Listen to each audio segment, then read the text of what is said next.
vir my so 'n aangrypende gedeelte in die Bybel waar Jesus verraai word deur Judas. En dan kom Petrus, as die soldate nou vir Jesus in hegtenis neem en hy kap een van die soldate se oor af. En Jesus kom onmiddellik en hy genees hierdie soldaat. Hy sit die oor terug en dan sê hy vir Petrus, moet ek dan nie hierdie lydingsbeker drink nie? Dis 'n vraag wat Jesus vra, maar dis maar eintlik iets wat hy vir Petrus sê. Ek moet hierdie lydingsbeker drink. Maar hy vra dit baie beleefd en oordentlik vir Petrus. Petrus, jy wil my keer, jy wil my stop om hierdie lydingsbeker te drink, hierdie swaar pad wat ek moet stap deur Getsemane en kruis toe maar moet ek dan nie hierdie lydingsbeker drink nie? En die antwoord daarop is verseker ja. Verseker, ek moet hierdie lydingsbeker drink. Ek bedoel Jesus moet hierdie lydingsbeker drink. Hoekom? Dis in daardie lydingsbeker, daardie swaar kry, daardie pad van swaar kry, want dit is wat die lydingsbeker simboliseer. Jesus dra jou sonde en Jesus dra my sonde.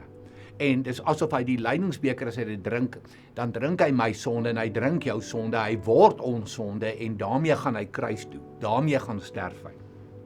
En nou gebeur dit met tye dat ek en jy ook deur lyding gaan, deur swaar kry gaan.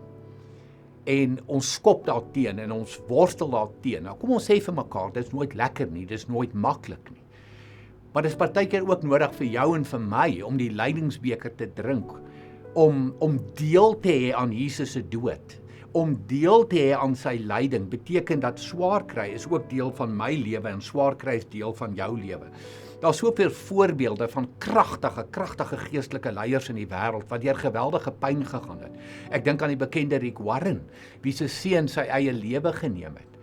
En Rick wat net gesê het, I'm not going to waste this pain. Ek gaan nie hierdie pyn wat ek deurgaan, laat mors nie. Ek dink aan die baie bekende pastoor Levi Laskow. Hy en sy vrou wat hulle dogtertjie verloor het, 5 jaar oud, vanweë 'n akute asma aanval.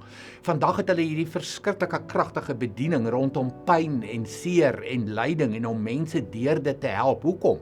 Hulle was daar. Rick en sy vrou ken dit. Levi en sy vrou ken dit.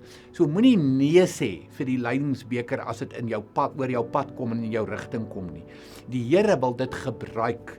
Moenie daardie pyn mors nie. Jesus het nie sy pyn gemors nie.